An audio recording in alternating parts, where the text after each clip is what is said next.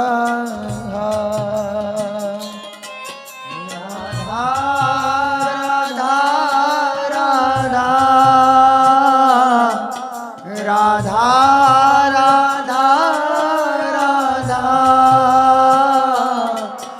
राधा राधा राधा राधा राधा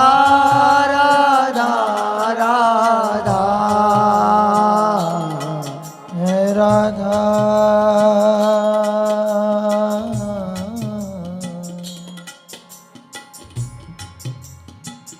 राधा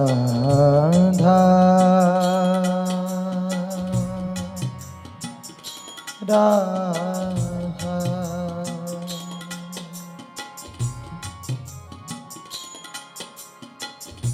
इतना तो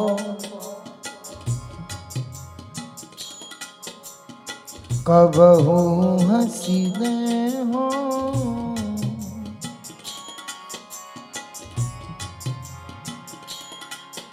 इतना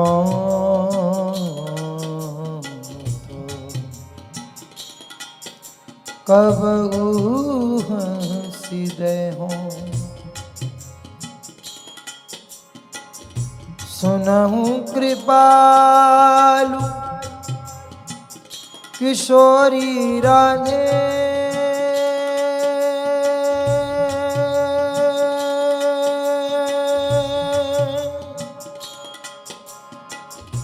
सुनहु कृपालु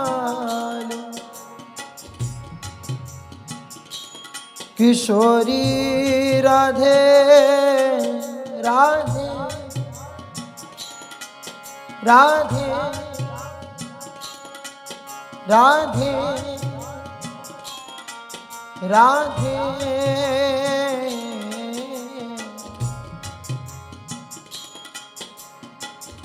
सुनहु कृपाल किशोरी राधे अवसी कृपा की कोल चिते हो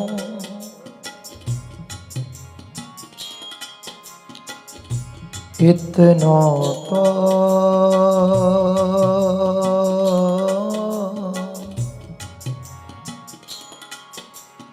कबहू हंसी दे हो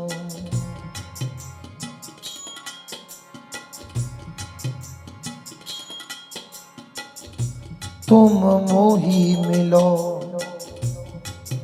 मिलो ना कृपा निधि मोको ढूंढत तो भटके हो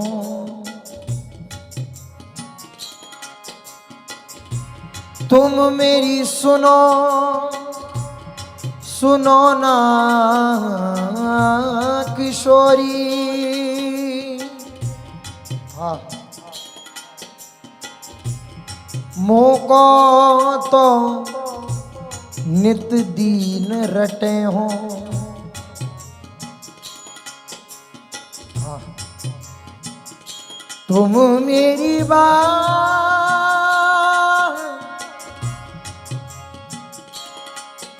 मेरी बात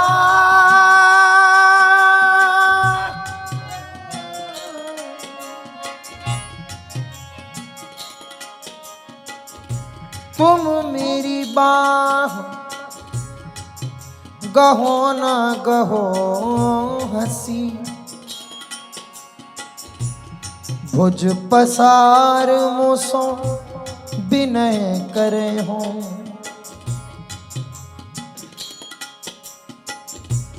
तुम मेरे दृग पहुँचो मत पहुँचो पैमो सो नित दृग नीर ढरे हो हाँ अति नीच